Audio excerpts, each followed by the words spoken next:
Hola, soy la doctora Dolores Galvez, soy pediatra neonatóloga, miembro de la Comisión de Lactancia de la SAP Filial Salta, presidente de la Comisión de Lactancia del Hospital Joaquín Castellano de la provincia de Salta. En el día de hoy me toca hablar de contacto piel a piel en tiempos de pandemias. Sabemos que la manera en la que un recién nacido es recibido inmediatamente después de su nacimiento y durante sus primeras horas de vida puede tener consecuencias a corto y a largo plazo. Las madres y los bebés presentan una necesidad fisiológica de permanecer juntos en el momento del nacimiento y durante las horas y días subsiguientes a su nacimiento. Los bebés recién nacidos que son puestos sobre el pecho de la mamá en COPAP inmediatamente después de nacer presentan una capacidad de adaptación desde el punto de vista de su termorregulación, de su glucemia, de su temperatura, mucho más rápida, y además las madres que sostienen a sus hijos en COPAP luego de nacer, incrementan sus conductas maternales, desarrollando más confianzas en sí mismas, en la habilidad de cuidar a sus bebés y en su capacidad de amamantar. Como dice la serie de Lancet del año 2000, la leche materna permite que el mundo sea más sano, más inteligente y exista más igualdad, y podrían prevenirse la muerte de 823.000 niños y 20.000 madres si universalizáramos la lactancia materna. El 11 de marzo del 2020, la OMS declara que este virus, el SARS-CoV-2, se ha convertido en una pandemia. El mismo día, el director general, Dr. Tedros Adhanom Ghebreyesus, de la OMS, consideró: pandemia no es una palabra para usar a la ligera o descuidadamente.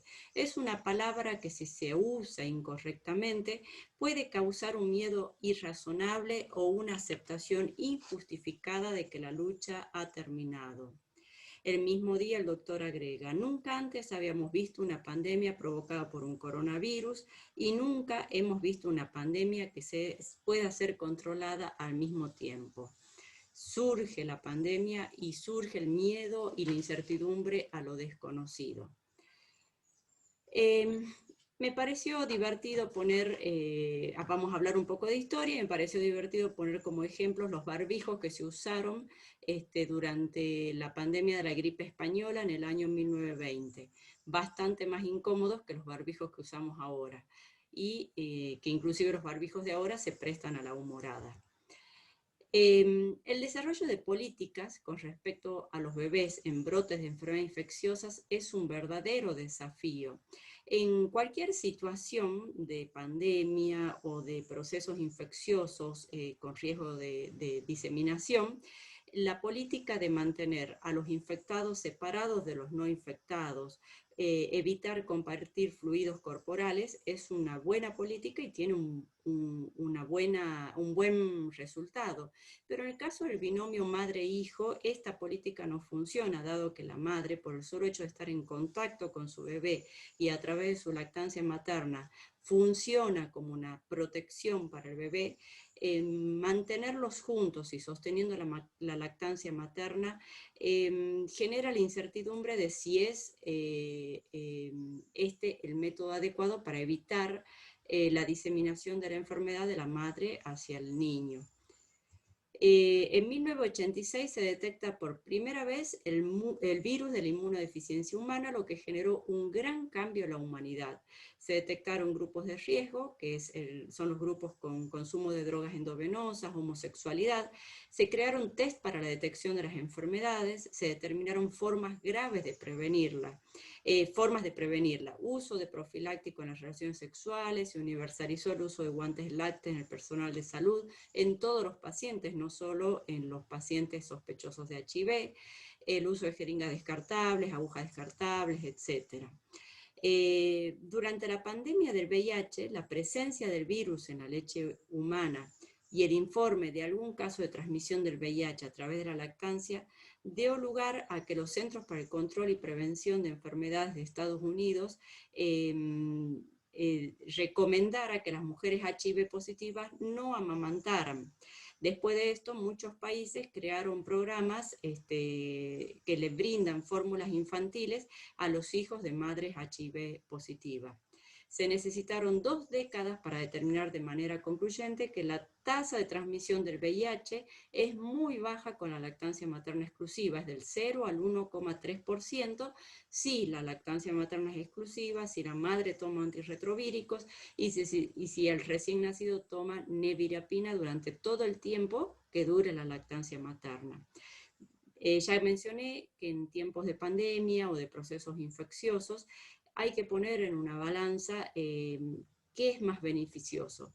Separar e impedir la lactancia materna con todos los riesgos que conlleva la no lactancia materna, o favorecer la lactancia materna y de esa manera evitar las otras causas de muerte relacionadas con la lactancia artificial.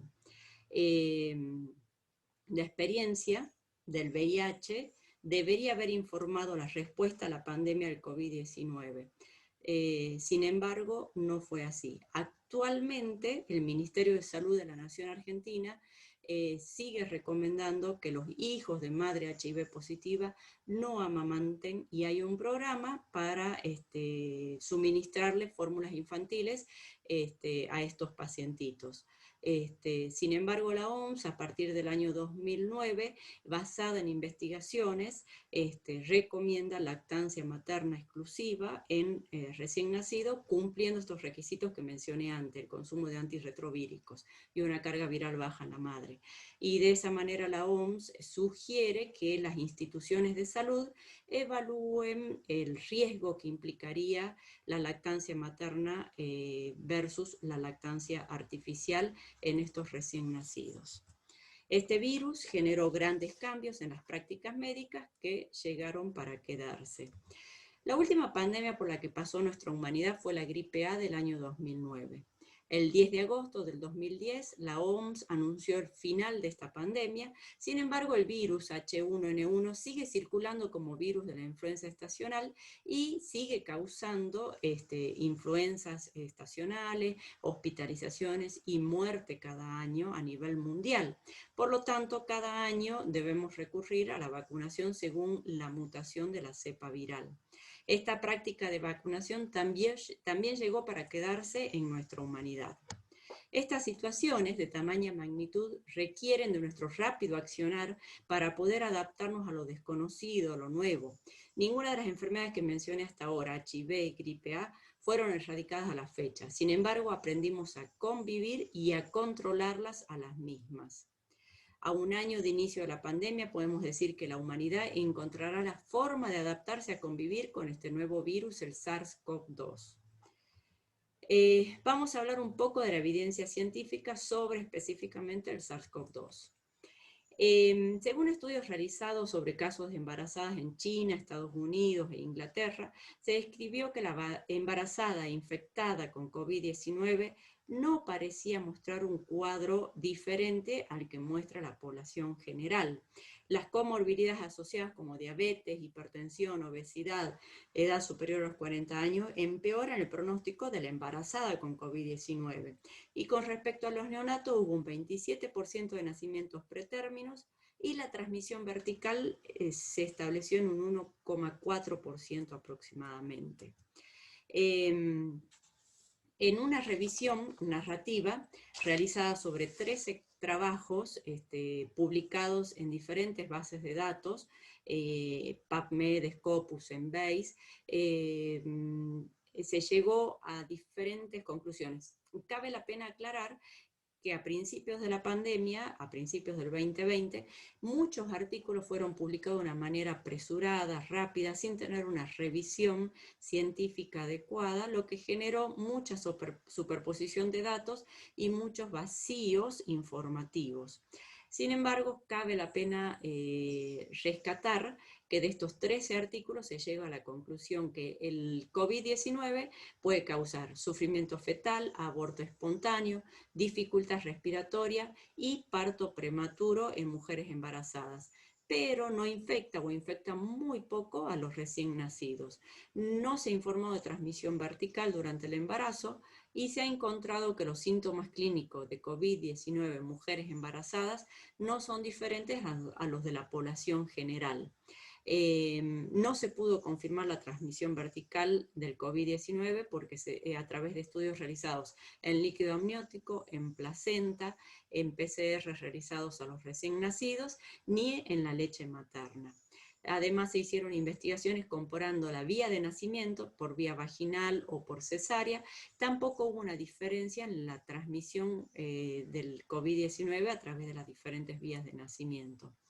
A pesar de que no hay diferencia, no hay evidencia de transmisión vertical de SARS-CoV-2, algunos hospitales, algunas instituciones, algunos países adoptaron la conducta de separar a los recién nacidos de sus madres e impedir la lactancia materna.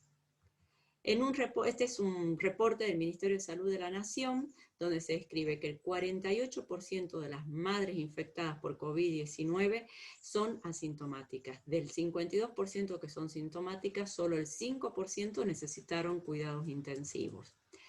Este es un trabajo en el cual se compararon a 71 neonatos, se estudiaron a 71 neonatos nacidos de madres COVID-19 en el tercer trimestre. De estos 71 neonatos, solo en 4 neonatos se confirmó a través de la PCR que eran positivos para COVID-19.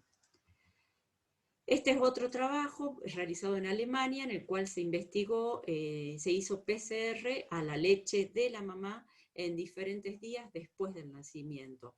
Se estudiaron 2 casos específicamente, 2 mamás que eran PCR positiva para COVID-19 al momento del nacimiento, se estudiaron en diferentes días estas leches, y en una nunca se llegó a detectar el ARN viral en la leche, y en la otra mamá se llegó a detectar el ARN viral al día 10, 11 y 12 después del nacimiento, que coincidía con los días en los que más síntomas tenía la mamá. Este hallazgo ha sembrado la duda acerca de la posibilidad de transmisión del virus a través de la lactancia materna, pese a no haber sido cultivado ni haber demostrado su viabilidad, o sea, la infectividad del virus encontrado en la leche materna. Las sociedades científicas han estudiado los datos y han concluido que el beneficio de la lactancia materna supera el riesgo, por lo que debe seguir recomendándose. En un análisis de corte, este es otro estudio en el cual se investigaron la leche, se investigaron a los recién nacidos de 101 madres que se encontraban internadas en 2 hospitales diferentes de Nueva York. Estas 101 madres permanecieron junto a sus bebés con lactancia materna exclusiva.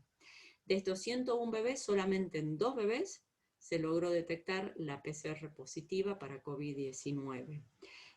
No se detectó el ARN viral en el resto de los bebés. Este estudio respalda los beneficios del alojamiento conjunto, el establecimiento de la lactancia materna y sugiere que separar a las madres positivas para el SARS-CoV-2 y sus recién nacidos y evitar la lactancia materna directa puede no estar justificado para prevenir la transmisión de este virus.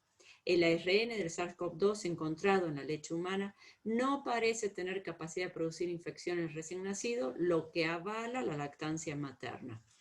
La transmisión de madre a hijo, en los casos en los que ocurre, se produce mayoritariamente por el contacto estrecho entre ellos tras el nacimiento. La separación preventiva y de rutina de una madre y de su bebé sano no debe realizarse a la ligera, ya que esta separación puede producir daños psicológicos en la madre y daños severos en el recién nacido, dado que no tiene el componente inmunológico que la mamá le transmite a través de su leche al bebé.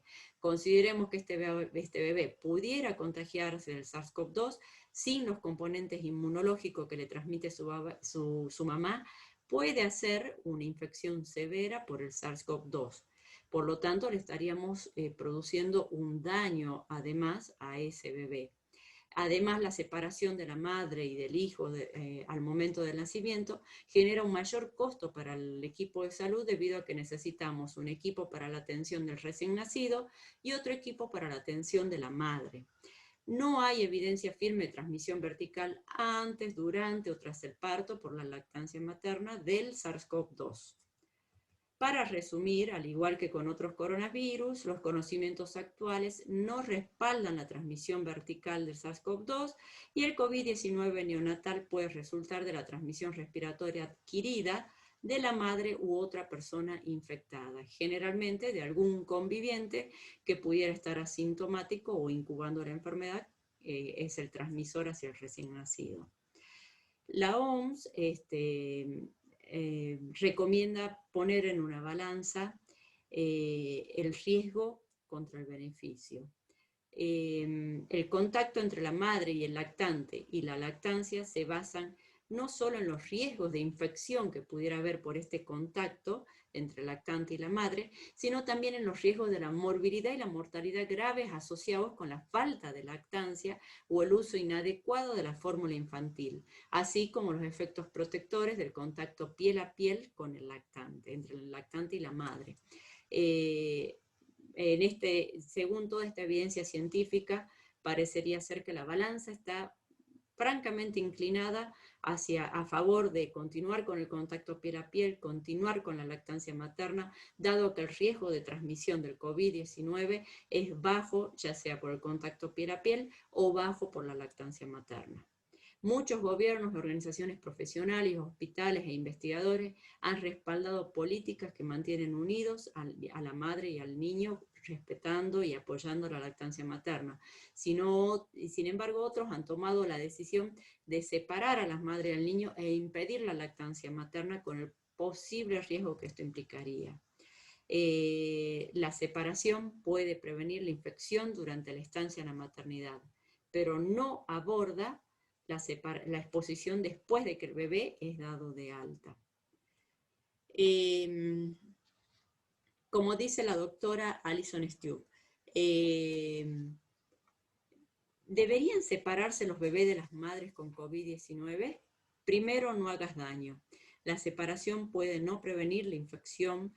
La interrupción del contacto piel a piel altera la fisiología del recién nacido y la separación además estresa a las madres. Interfiere con el suministro de la leche materna al bebé, lo que interrumpe la protección inmune innata y específica.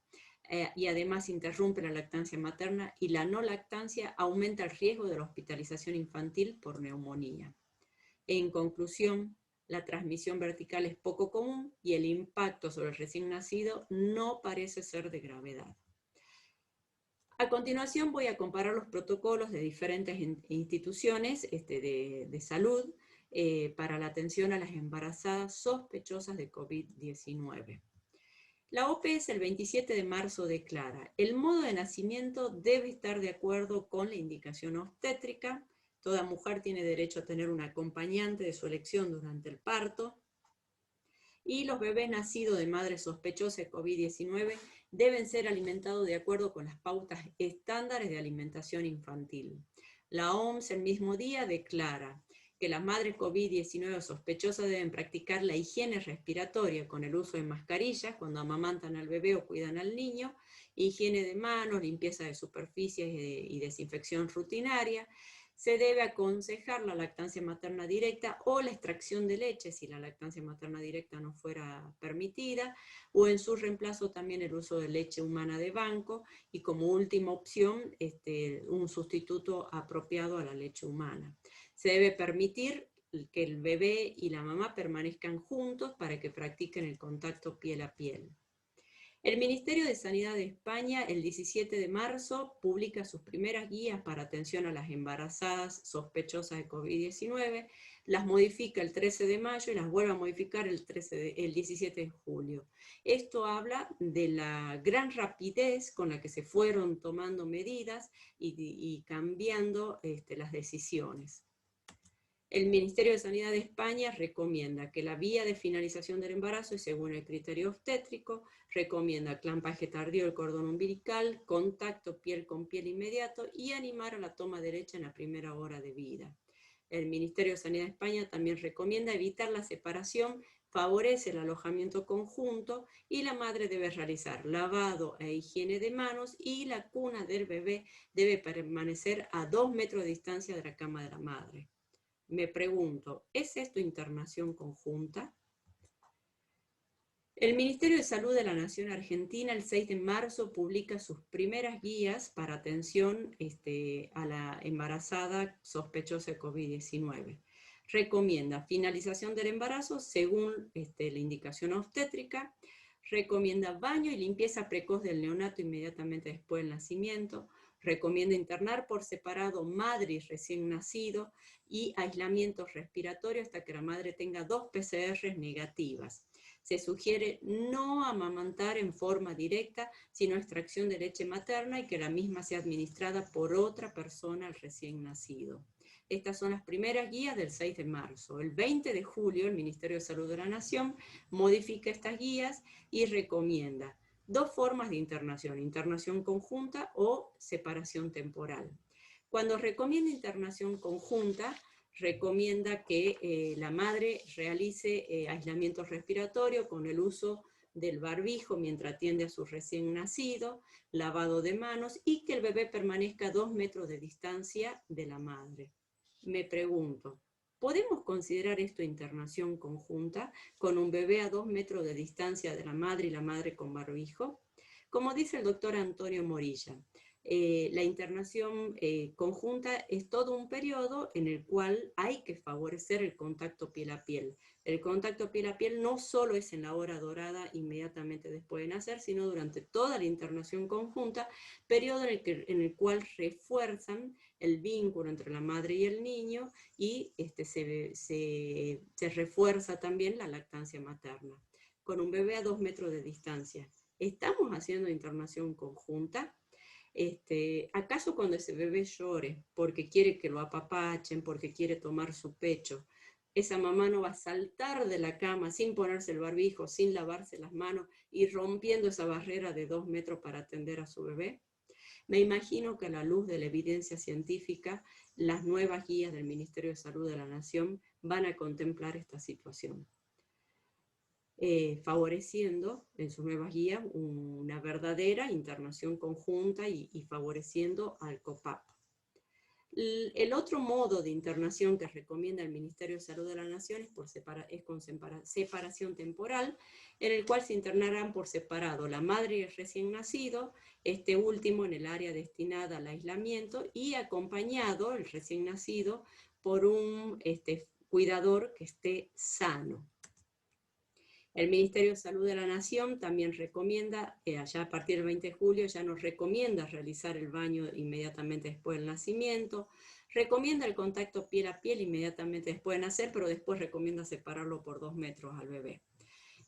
Recomienda ligadura tardía del cordón umbilical, alimentar al recién nacido con leche de madre. Si no puede alimentarse directamente o la madre no desea hacerlo, recomienda la extracción de leche o en su reemplazo el uso de leche de banco o de leche humana, y si no hubiera, usar un sustituto adecuado.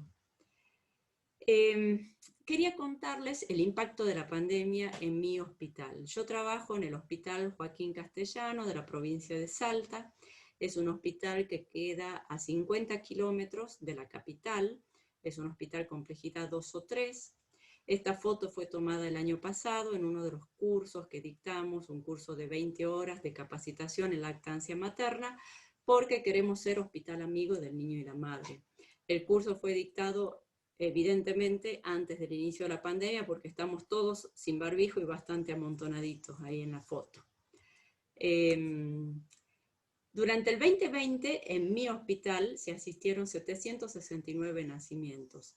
De estos nacimientos se confirmó en 12 de estos bebés que las madres eran COVID positiva por PCR en hisopado nasofaringeo.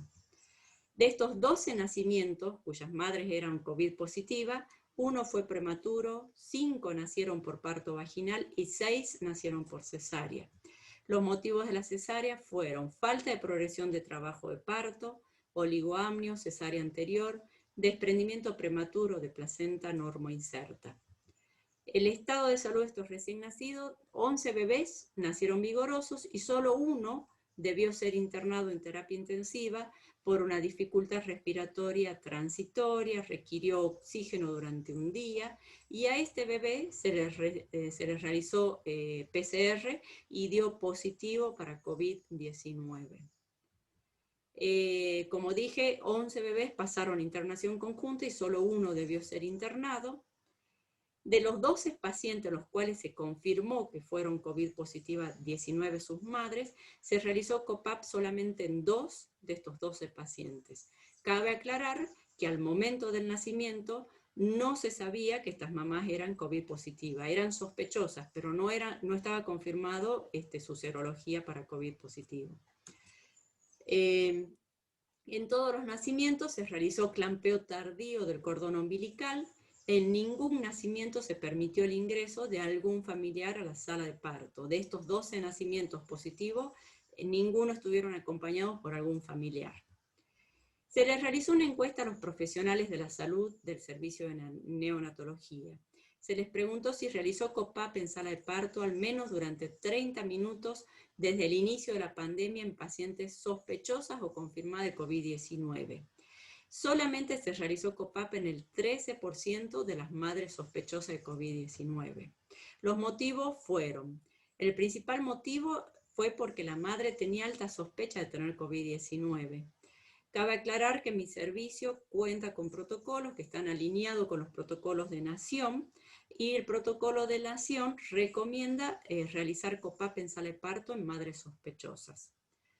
El otro gran motivo fue por falta de estructura edilicia. También tengo que aclarar que con motivo de la pandemia se adecuó un sector de la maternidad de mi hospital para que sea sala de parto para las madres sospechosas, una sala de parto para aislamiento.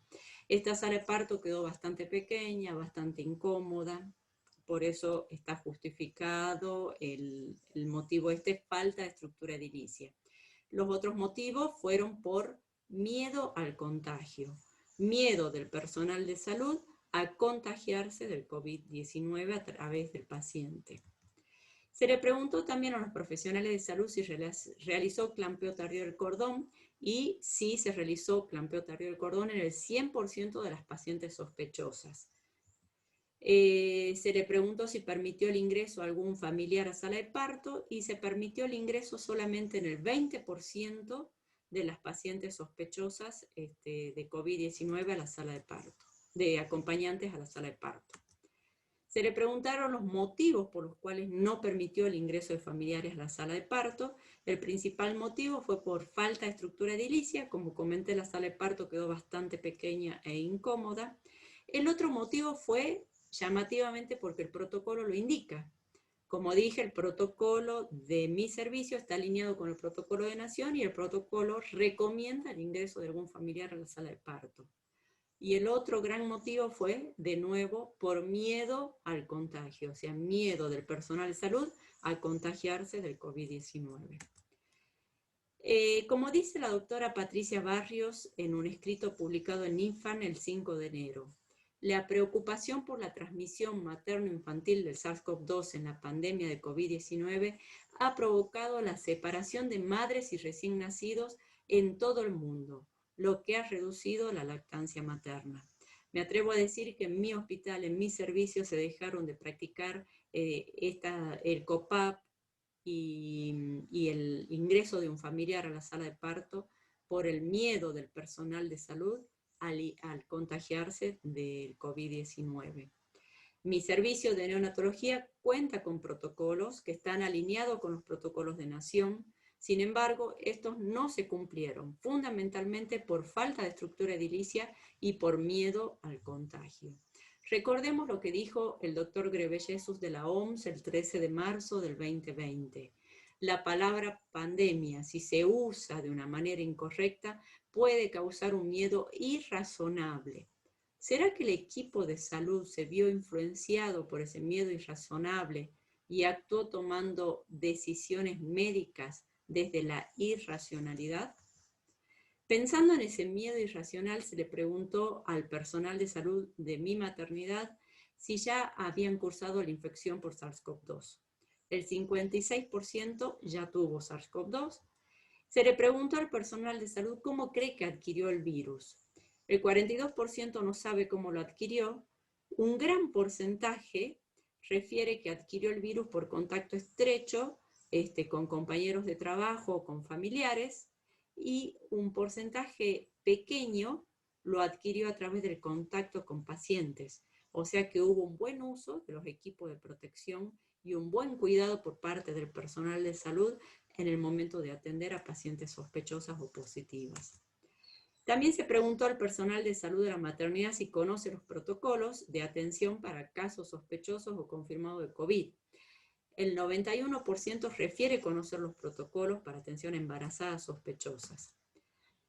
Como dice Tiem de la OPS el 2 de septiembre, los países deben garantizar que los trabajadores de la salud puedan hacer su trabajo de manera segura. Esto requerirá mantener suficientes suministros de equipo de protección y garantizar la capacitación del personal de salud. Puedo inferir que en mi servicio, en mi maternidad, hubo un buen uso de los equipos de protección, pero me cabe la duda si hubo un buen conocimiento de los protocolos y la evidencia científica en la que están basados estos protocolos. Como dice la doctora Milagros Raffo, médica pediatra del Perú, todos tenemos miedo, pero el recién nacido más, sobre todo cuando lo separan de su madre.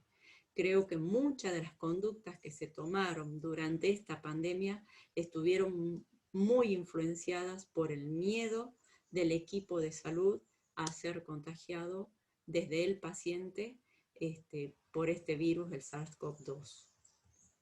Para finalizar, quería regalarles esta foto que fue tomada hace muy poquito en la sala de parto en mi maternidad. Este bebé apenas nacido fue colocado sobre el pecho de su mamá. El bebé no había llegado a succionar el pezón y sin embargo su mamá, por esa maravilla de la naturaleza, ya tenía ahí una gotita de leche. Solo sentir el contacto cercano de su bebé ya produjo una gota de su leche. Maravilloso. Muchas gracias.